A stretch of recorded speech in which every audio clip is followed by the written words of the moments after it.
নমস্কাৰ মৰমৰ ছাত্ৰ-ছাত্ৰীসকল জ্ঞান হাই ইউটিউব চেনেলৰ অন্য এটা ভিডিঅ' তোমালোকক আন্তৰিক স্বাগতম জনাইছোঁ আৰু আজি এই ভিডিঅ'ত দশম শ্ৰেণীৰ সমাজ বিজ্ঞানৰ এখন ছমহীয়া প্ৰশ্ন কাকত তোমালোকৰ মাজলৈ লৈ আহিছোঁ। এখন হৈছে প্ৰিভিয়াছ ইয়াৰ এখন প্ৰশ্ন কাকত। ইয়াত যিবিলাক মাল্টিপল চইচ কুৱেশ্যন আছে, যিবিলাক প্ৰশ্ন উত্তৰ আছে, মই তোমালোকৰ লগত যিখিনি পৰা যায় তোমালোকৰ লগত আলোচনা কৰিম। তো প্ৰথমতে ছেকশ্যন 8 আছে শুদ্ধ উত্তৰটো বাছি উলিওৱা, চুজ দ্য কাৰেক্ট আনচাৰ। ইয়াত 1 নম্বৰত আছে যে আঞ্চলিক গঠন পূৰ্ণ গঠন সংক্ৰান্তত কাক জনা গৈছিল। Minute on territorial redistribution was known as. ইয়াত 4টা অপশ্যন আছে Risley paper, Indian relief act, Gandhi Irwin pact আৰু ৰাওলাট এক্ট। তো ইয়াৰ শুদ্ধ উত্তৰটো হৈছে অপশ্যন 1 ৰিজলি পেপাৰ।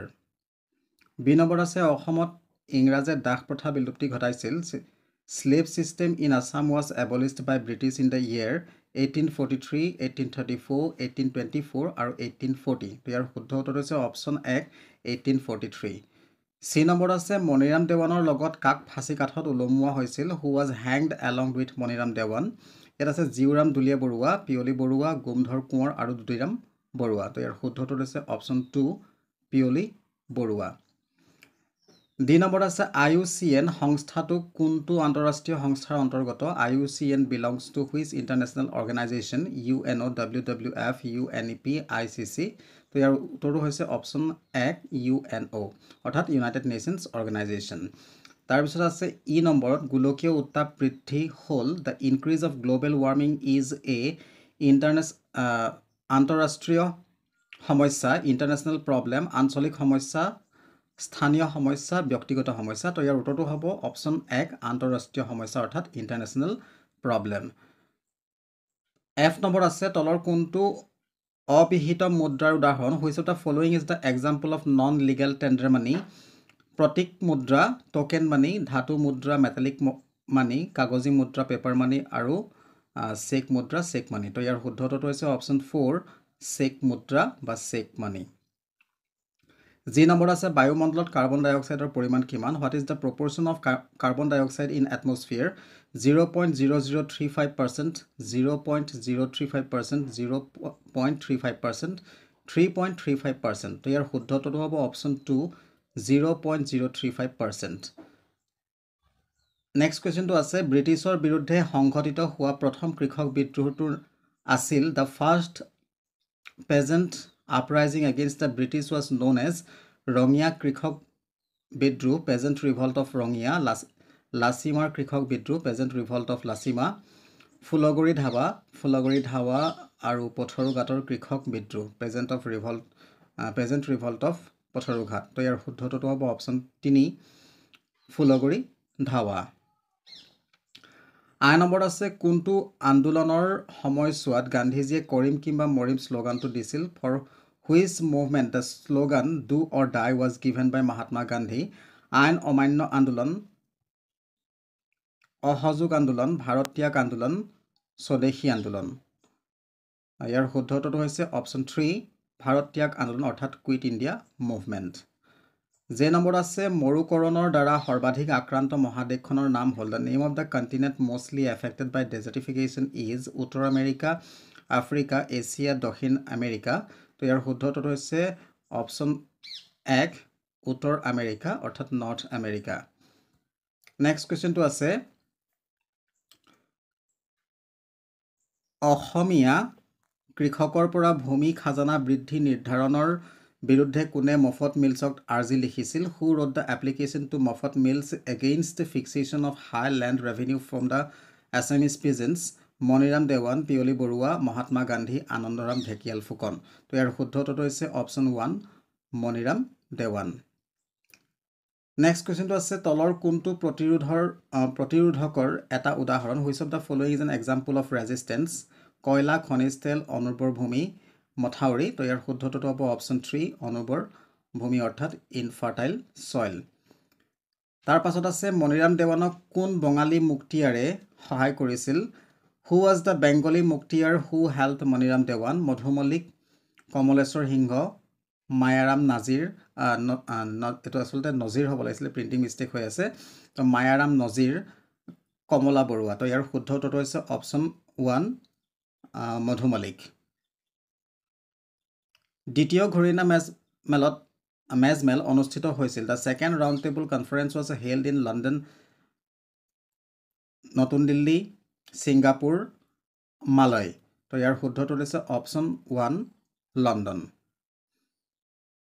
ডেম'ক্ৰেচি শব্দটো কোন ভাষাৰ পৰা আহিছে the word democracy is derive from which language ইংৰাজী ফৰাচী লেটিন গ্ৰীক ইয়াৰ শুদ্ধটো হৈছে অপশ্যন 4 গ্ৰীক কেবিনেট মিছন কেতিয়া ভাৰতলৈ আহিছিল when did the cabinet mission come to India 1942 1945 1946 and 1944 ইয়াৰ শুদ্ধটো হৈছে অপশ্যন 3 1946 মুদ্ৰাৰ ক্ৰমবিকাশৰ মান পৰ্যায়ত বিশেষকৈ কি বস্তুৰ বিনিময়ত মাধ্যম হিচাপে ব্যৱহাৰ কৰা হৈছিল in the evaluation of money which animal was specially used as medium of exchange হাতী ঘোঁৰা ছাগলী গৰু তো ইয়াৰ শুদ্ধটো হ'ব ছাগলী ইয়াৰ পিছৰ প্ৰশ্নটো আছে মহাত্মা গান্ধীয়ে দক্ষিণ আফ্ৰিকাত প্ৰকাশ কৰি উলিওৱা বাতৰি কাকতখনৰ নাম the newspaper that Mahatma Gandhi published in South Africa Hind Swaraj Indian Opinion ওপৰৰ এটাও নহয় তো ইয়াৰ শুদ্ধটো হ'ব অপশ্যন 3 ইণ্ডিয়ান অপিনিয়ন ছাত্ৰ সংসদ গঠন কৰিছিল ষ্টুডেণ্ট পাৰ্লিয়ামেণ্ট ৱাজ ফৰ্ম বাই ভূপেন্দ্ৰনাথ দত্ত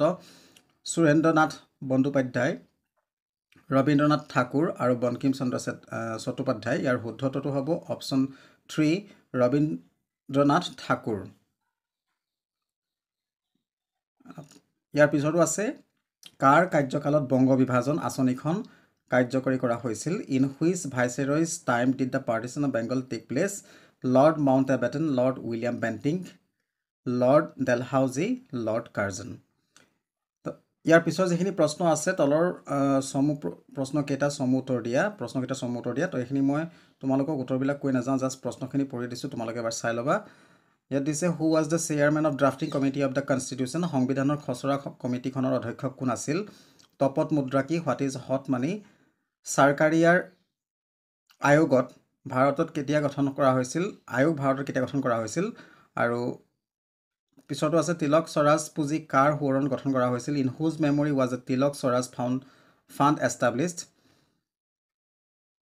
কোন কংগ্ৰেছ নেতাই দ্বিতীয় ঘূৰণীয়া মেজমেলত প্ৰতিনিধিত্ব কৰিছিল who was the Congress representative of the second round table conference নেক্সটটো আছে মৰুকৰণ কাক বোলে হোৱাট ইজ ডেজাৰ্টিফিকেশ্যন যি নম্বৰত আছে চৌৰি চৰা ঘটনা কেতিয়া সংঘটিত হৈছিল when did the চৌৰি চৰা ইনচিডেণ্ট টেক প্লেচ সীমান্ত গান্ধী নামেৰে কাক জনা যায় who is known as Frontier Gandhi যুক্তৰাষ্ট্ৰৰ গৃহভূমি বুলি কাক কোৱা হয় which country is regarded as the homeland of federation প্ৰাথমিক বৃত্তিৰ এটা উদাহৰণ দিয়া mention one example of primary occupation bank কি হোৱাট ইজ বেংক জীৱীয় সম্পদ কাক বোলে হোৱাট ইজ বায়'টিক ৰিচোৰ্চ পৃথিৱীৰ কিমান শতাংশ স্থলভাগে আৱৰি আছে what percentage of the earth is covered by land জল প্ৰদূষণ কি হোৱাট ইজ ৱাটাৰ পলিউশ্যন বিনিময় প্ৰথা কি হোৱাট ইজ বাৰ্টাৰ ছিষ্টেম মুদ্ৰা কি হোৱাট ইজ মানি সত্যাগ্ৰহ শব্দটোৰ অৰ্থ কি right the meaning of satyagraha lieutenant singer কোন আছিল হু ৱাজ লেফটেনেণ্ট ছিংগাৰ 1881 চনত জয়ন্তীয়া বিদ্ৰোহত নেতৃত্ব কোনে দিছিল who was the leader of Jaintia revolt in 1861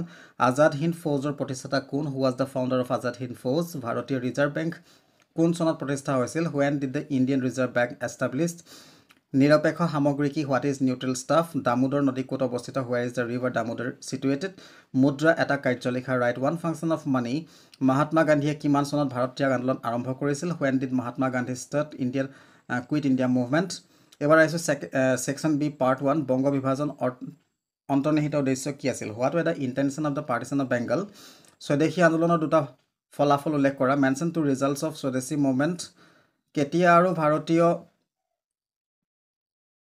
জাতীয় কংগ্ৰেছৰ কোনখন অধিৱেশনত ভাৰতীয়সকলৰ মূল দাবী হিচাপে পূৰ্ণ স্বৰাজ দাবী উত্থাপন কৰা হৈছিল when and in which session of the Indian National Congress was পূৰ্ণ Swaraj declared to the chief goal of Indians 6 নম্বৰত আছে স্বদেশী আন্দোলনৰ মহিলা অৱদানৰ বিষয়ে চমুকৈ উল্লেখ কৰা mention briefly the contribution of women in স্বদেশী মুভমেণ্ট স্বদেশী আন্দোলনত দমন কৰা উদ্দেশ্য ব্ৰিটিছে চৰকাৰৰ কি কি আন্দোলন বিৰোধী কাৰ্যসূচী গ্ৰহণ কৰিছিল what were the anti movement measures taken by the British to dominate Swadeshi movement 1920 চনৰ পৰা 1922 চনত গান্ধীজীয়ে কিয় অসহযোগ আন্দোলন আৰম্ভ কৰিছিল ইয়াৰ কাৰ্যসূচী কি আছিল why did Mahatma Gandhi launch the non cooperation movement what were its programme অসমত ব্ৰিটিছ বিৰোধী জাগৰণৰ উত্থানৰ কাৰণসমূহ ব্যাখ্যা কৰা explain the causes of anti British uprising in Assam আৰু পাৰ্ট 2 আছে চতুৰ্থক বৃত্তি কাক বোলে এটা উদাহৰণ দিয়া what is called the quaternary occupation give an example সম্পদ আৰু সম্পত্তিৰ মাজত পাৰ্থক্য লিখা write the difference between wealth and property পৃথিৱীৰ স্থলমণ্ডল আৰু জলমণ্ডলৰ বিষয়ে লিখা হোৱাট ইজ